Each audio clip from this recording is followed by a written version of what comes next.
L'enfant Pan de Arnaud Druel dans la collection Echo aux éditions Gulfstream. Ce que vécut Peter dépassa ce qu'il avait pu imaginer, la sensation de l'air sur son visage, dans ses cheveux, il n'en avait jamais connu de tel. Les bras ouverts, il planait, perçant les nuages aux confins du ciel. Cela lui procurait une ivresse qui l'incitait à monter toujours plus haut.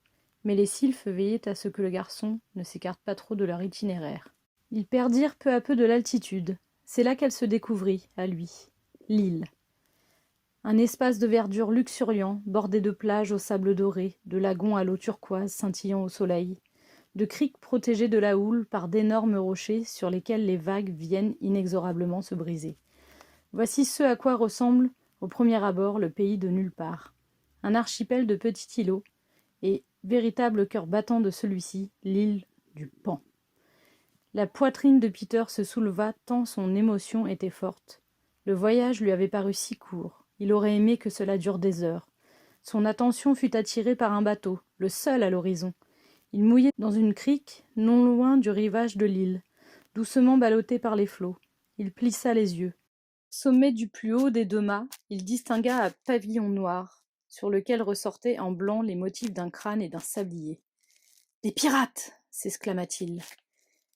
Peter avait entendu parler des récits sur ces bandits des mers, de Barbe Noire à Rackham le Rouge. Comme tous les enfants de son âge, il était fasciné par ces personnages, symboles de liberté et ne respectant que leurs propres lois. Oubliant les sylphes qui le guidaient, Peter bifurqua dans les airs.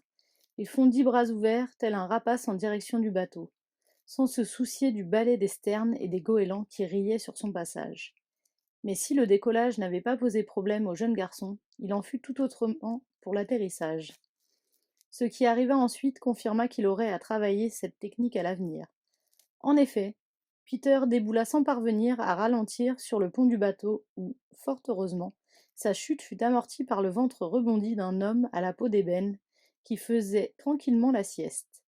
La tête appuyée contre un gros sac de jute, l'homme vêtu simplement d'un pantalon court noir et d'une chemise à manches courtes bleu délavé eut l'impression que le ciel lui tombait sur la tête.